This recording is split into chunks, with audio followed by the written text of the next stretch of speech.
नमस्कार जय जगन्नाथ। आज आम आलोचना करवा डिस्कसन करवा नवोदय विद्यालय समितिर नोटिफिकेशन उपरे जोटा कि बाहरी सारा अलरेडी 6 जुलाई रो बाहरी सारा तार एडमिशन 2027-28 शिक्षा वर्ष जवाहर नवोदय विद्यालय तरफ षष्ठ श्रेणी अर्थात 27-28 शिक्षा वर्ष पिलाटी षष्ठ श्रेणी नाम लिखेब। वर्तमान पिलाटी पंचम श्रेणी पढ़ुवा दरकार से नोटिफिकेशन आसी जाइए। आम नोटिफिकेशन आसी जाइए मैंने देखा कौन कौन ता भीतर रही केमी कौन तार सब इनफॉरमेशन रही विषय को आम भीतर को जाइए आम जाना। इनफॉरमेशन जाना पूर्व प्रथम जाना कौन कौन तार सब रोचे जवाहर नवोदय पद आवेदन किसी तारीख सीमा सीमा देती। आवेदन तो ऑलरेडी आरंभ हो सारा मीन्स 6 जुलाई एडमिशन अप्लाई डेट आरंभ हो सारा। आवेदन शेष तारीख हूँ 31 जुलाई 2026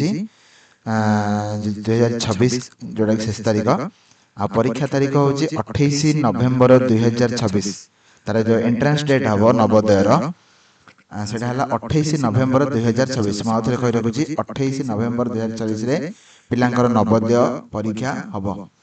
परीक्षा फल प्रकाश पाइब मार्च मास 2027 मसीहा मार्च मसरे परीक्षा फल प्रकाश पाइब। परीक्षा फल प्रकाश पाई सारा परवर्ती पर्यायर एडमिशन प्रोसेस चलो जमी चलवा कथा चलो। आ नाम लेखा समय सीमा रोचे 31 अगस्त 2027 शेष सीमा मतलब मार्च पर एप्रिल मास हुए आरंभ हो एप्रिल मे जून जुलाई 4 मास पर्यंत एडमिशन चलो 31 अगस्त सुधा एडमिशन प्रक्रिया सरीज। कहीं आप नवोदय विद्यालय बाछे तार मुख्य वैशिष्ट्य गुड़ा सब रहा कौन आप कहीं नवोदय अप्लाई करेंगे ना नवोदय हूँ गोटे एमती संस्था ऑटोनोमस बॉडी भारत सरकार द्वारा सेंट्रल गवर्नमेंट जोटा कि प्रत्येक स्टेट रे खाली नुह प्रत्येक स्टेट सहित प्रत्येक डिस्ट्रिक्ट रे गोटे गोटे नवोदय विद्यालय रही। भारत सरकार गुणात्मक शिक्षा को लोक पिला पाखे पहुँचेवा उत्कृष्ट पिला जो माने भल धरण पिला से पाखे CBSE central board of secondary education जो रोचे पाठ पढ़ा से पिला पाखे पहुँची पार आ संपूर्ण मागेणा रहा खाइबा यूनिफॉर्म पाठ्यपुस्तक संपूर्ण मागेणार से दी जाए। आठ रही छात्र छात्री उभय हॉस्टल बहुत बढ़िया हॉस्टल पिला माने रही बहुत बढ़िया कैंपस से रही। तापर सांस्कृतिक आदान प्रदान भितर सीबीएसई बोर्ड माइग्रेशन बोर्ड सहित अनुबंधित माइग्रेशन स्कीम माध्यम जातीय संहतिर प्रचार करने मुख्य कर्तव्य। सर्वांग खाली पाठ पढ़ा नुह पिले पाठ पढ़ा सहित खेलकूद एनसीसी एनएसएस स्काउट गाइड ये सब बेस ध्यान हो खाली पाठ नुह पाठ सहित तांकर जो स्पोर्ट्स कल्चर रहा एनसीसी रहा स्पोर्ट्स एक्टिविटी रहा ये सब से ध्यान दौरान। क्यों मैंने आवेदन करें ना आवेदन मुख्यतः पंचम श्रेणी पिला करेंगे जो मैंने 2026-27 यही शिक्षा वर्ष पंचम श्रेणी ना लिखे कि पंचम श्रेणी पढ़ुं बर्तमान तो आर बयस सीमा परीक्षार्थी जन्म रोचे 1-5-2015 रु 31-7-2017 मध्य मुझे कही रखुच्छी पिलार जन्म 1-5-2015 मसीहा ठारू 31-7-2017 मध्य होता आवश्यक उभय तारीख अंतर्भुक्त रोचे। आउ गोटे शिक्षागत रेकर्ड कौन ना से तृतीय श्रेणी आ चतुर्थ श्रेणी दीटा श्रेणी पाठ पढ़ा छाड़ी न मोस्टली रिपीटेड हो मनकर तृतीय श्रेणी पाठ पढ़ा छाड़देला पुणी चतुर्थ श्रेणी आरंभ कला सेमती से नवोदय परीक्षा एलिजिबल हो पार ना। से तृतीय आ चतुर्थ उभय श्रेणी वर्ष कौन वर्ष छाड़ी न थी संपूर्ण शिक्षा वर्ष को सफलतार सह पास करथिबा जरूरी। पुनः परीक्षा निषेध अर्थात कौन पूर्वर कौन वर्ष यदि नवोदय देइथिबो पाई नथिबो किमा कौन असुविधा होइथिबो तेबे सी आउ थरे देई परिबो नाही। अर्थात जदि गोटे पंचम श्रेणी पिलाटी थरे नवोदय देला पाइलानी पुणी थरे नवोदय पढ़िया से आउ वर्ष पंचम रही पढ़िला सी नवोदय परीक्षा देवा एलिजिबल हो पारे नाही। स्ट्रिक्टली गाइडलाइन मना करुच्ची। बासस्थान और नियमावली रोचे कौन ना जिला नियम कौन ना परीक्षार्थी केवल से ही जिलार नवोदय विद्यालय ପାଇଁ ଆବେଦନ କରିପାରିବେ ଯେଉଁଠାରେ ସେମାନେ ସ୍ଥାୟୀ ଭାବେ ବାସ କରନ୍ତି। ଅର୍ଥାତ୍ ଜଣେ ଭଦ୍ରକ ଜିଲ୍ଲାର ଲୋକ କେବଳ ଭଦ୍ରକ ଜିଲ୍ଲାର ନବୋଦୟ ପାଇଁ ହିଁ ଆବେଦନ କରିପାରିବ।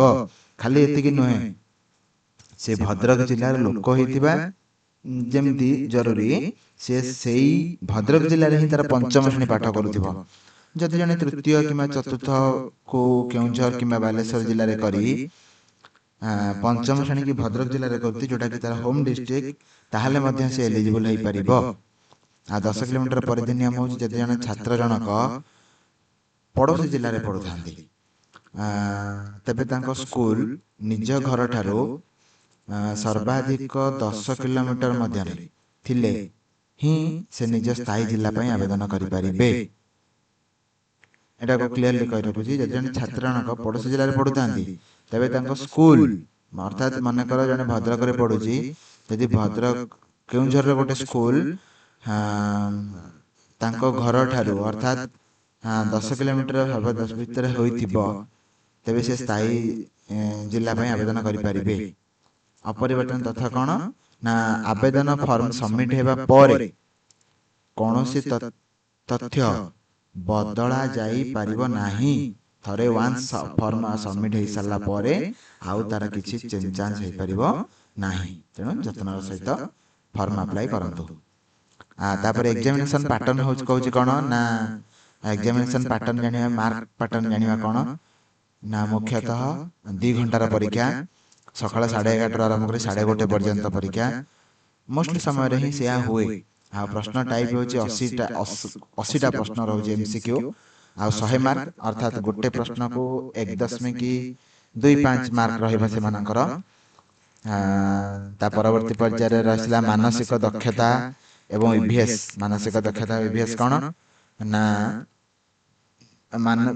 ଯୋଉଟା ମେଣ୍ଟାଲ ଆବିଲିଟି, ଯୋଉଟା ପିଲାଙ୍କର ଆସେ, ଦେଖିବ ପିଲା ଚିତ୍ର ଭଳିଆ ହେଇଥିବ, ବିଭିନ୍ନ ପ୍ରଶ୍ନ ଆସିଥିବ, ତା ଭିତରୁ 4ଟା ଭିତରୁ ଗୋଟେ ଆମକୁ ବାଛିବାକୁ ପଡ଼ିବ।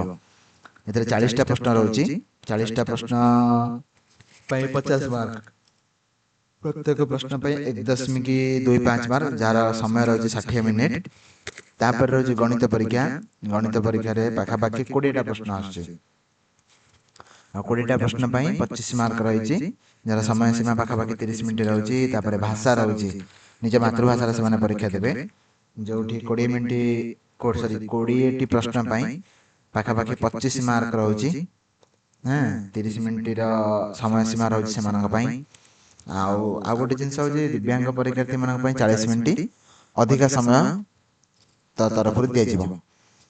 ଆଉ ସମ୍ପୂର୍ଣ୍ଣ ପରୀକ୍ଷାର ନିୟମ କହୁଛି କ'ଣ ନା ସେକ୍ସନାଲ କଟଅଫ୍ 3ଟି ବିଭାଗରେ ସର୍ବନିମ୍ନ ଯୋଗ୍ୟତା ମାର୍କ ରଖିବା ନିହାତି ଦରକାର।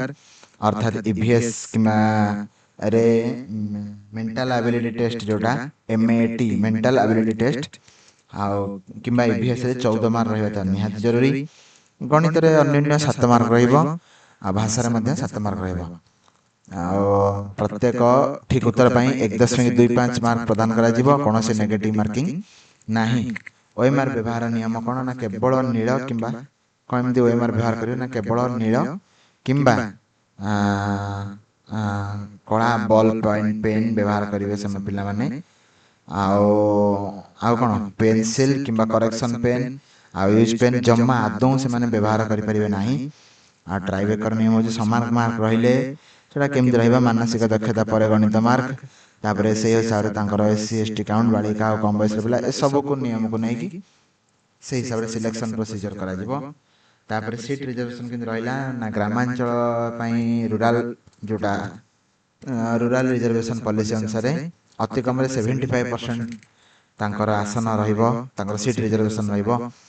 ଆଉ ଗୋଟେ ଗାର୍ଲସ ରିଜର୍ଭେସନ୍ ପଲିସି, ଯୋଉଟା ସମୁଦାୟ ଚୟନ ପ୍ରକ୍ରିୟାରେ ଅତି କମରେ 1/3 ଆସନ ବାଳିକାମାନଙ୍କ ପାଇଁ ସଂରକ୍ଷିତ ରହିବ ସମୁଦାୟ ଏ ଭିତରେ। ଆଉ ଅନ୍ୟାନ୍ୟ ବର୍ଗ ଓ ସ୍ୱତନ୍ତ୍ର ସଂରକ୍ଷଣ ଭିତରେ SC ST ବର୍ଗଙ୍କ ପାଇଁ ଜିଲ୍ଲାର ଜନସଂଖ୍ୟା ଆଧାରରେ ସର୍ବାଧିକ ମିଳିତ 50%, ମାନେ SC ଆଉ ST ମିଶିକି ପାଖାପାଖି 25%, ସରି ଭୁଲ କହିଲି, ସର୍ବାଧିକ 50% ସେମାନଙ୍କର ରହିବ। ଆଉ OBC ବର୍ଗ ଆବେଦନ କେନ୍ଦ୍ରୀୟ ତାଲିକା ଅନୁସାରେ 27% ଆସନ ସଂରକ୍ଷିତ ରହିବ। ଆଉ ଯେତିକି ତାଙ୍କର ସେଣ୍ଟ୍ରାଲ ଗଭର୍ଣ୍ଣମେଣ୍ଟର ରୁଲ୍ ଅନୁସାରେ ଦିବ୍ୟାଙ୍ଗ ମାନଙ୍କ ପାଇଁ ତାଙ୍କର ମଧ୍ୟ ସଂରକ୍ଷଣ ରହିବ। ଆଉ ଜେନ୍ ନାମ ଲେଖା ପାଇଁ ତାଙ୍କର କ'ଣ କ'ଣ ଡକୁମେଣ୍ଟ ଦରକାର ନା ଡକୁମେଣ୍ଟ ଭିତରେ ପିଲେ ଜାଣି ରଖିଥାଅ ପାସପୋର୍ଟ ସାଇଜ ଫଟୋ ଗୋଟେ ଦରକାର, ଆଉ ସିଗ୍ନେଚର ଦରକାର, ତମ ଆଧାର ସାର୍ଟିଫିକେଟ ଦରକାର, ବାର୍ଥ ସାର୍ଟିଫିକେଟ ଦରକାର, ଆଉ ସ୍କୁଲ ଷ୍ଟଡିରେ ସ୍କୁଲ ତରଫରୁ ଗୋଟେ ସାର୍ଟିଫିକେଟ ପ୍ରଡ୍ୟୁସ କରିବେ। ସେ ସାର୍ଟିଫିକେଟରେ ତମର ଅଛି କ'ଣ କୋଉଠି ପଢୁଥିଲ, କେତେ କେତେ ସମୟରେ ପଢୁଥିଲ, ମତେ ତୃତୀୟରେ କୋଉଠି ପଢୁଥିଲା, ଚତୁର୍ଥରେ କୋଉଠି ପଢୁଥିଲା, ପଞ୍ଚମରେ କୋଉଠି ପଢୁଥିଲା, ତମ ଗାର୍ଡିଆନ ଡିଟେଲ୍ସ ରହିବ, କାଷ୍ଟ ସାର୍ଟିଫିକେଟ ରହିବ, ରୁରାଲ ସାର୍ଟିଫିକେଟ ମଧ୍ୟ ଗୋଟେ ରହିବ। ଏସବୁ ଜିନିଷ ରହିବ। ଏଇ ସବୁ ପ୍ରକ୍ରିୟା ସରି ସାରିଲା ପରେ ଯେତେବେଳେ ଯଦି ତମର ସିଲେକ୍ସନ ହେଇଗଲା, ଆଉ ନାମ ଲେଖା ଯାଞ୍ଚ ସମୟରେ ବା ସିଲେକ୍ସନ ପରେ ସରକାରଙ୍କ ଦ୍ୱାରା ପ୍ରଦତ୍ତ ଜନ୍ମ ପ୍ରମାଣ ପତ୍ର ତଥା ତମ ବାର୍ଥ ସାର୍ଟିଫିକେଟ ଦରକାର ହବ। ଆଉ ପିତାମାତା ସମ୍ପୂର୍ଣ୍ଣ ଜିଲ୍ଲାର ବାସିନ୍ଦା ପ୍ରମାଣ ରେସିଡେନ୍ସ ସାର୍ଟିଫିକେଟ ଦରକାର ହବ। ଆଉ ସ୍କୁଲ ପ୍ରଧାନ ଶିକ୍ଷକ ଦ୍ୱାରା ତୃତୀୟ ଚତୁର୍ଥ ପଞ୍ଚମ ଶ୍ରେଣୀର ଗ୍ରାମାଞ୍ଚଳ ସହରାଞ୍ଚଳ ସ୍କୁଲ ସ୍ଥିତି ଯୋଉଟା ମୁଁ କହିଲି ଏବେ ପିଲେ ତମକୁ ତୃତୀୟ ଚତୁର୍ଥ ପଞ୍ଚମ ପାଇଁ ତମେ କୋଉ ଶିକ୍ଷାବର୍ଷରେ ପଢୁଥିଲ, କୋଉ ସ୍କୁଲରେ ପଢୁଥିଲ, କେତେବେଳେ ପାସ୍ ଆଉଟ୍ କଲ, ଏ ସବୁର ଡିଟେଲ୍ସ ଗୋଟେ ସ୍କୁଲ ତମ ସ୍କୁଲଠୁ ତମେ ଆଣିକି ଆସିବ। ତାପରେ ଆସିଲା ବୈଧ ଜାତୀୟ ପ୍ରମାଣପତ୍ର ଅର୍ଥାତ୍ କାଷ୍ଟ ସାର୍ଟିଫିକେଟ ଦରକାର SC ST କିମ୍ବା OBC ପାଇଁ। ଆଉ ସ୍କୁଲ ଲିଭିଂ କିମ୍ବା ଟ୍ରାନ୍ସଫର ଦରକାର, ସେ TC ସାର୍ଟିଫିକେଟ ଦରକାର। ଏଥିରେ ପେନ୍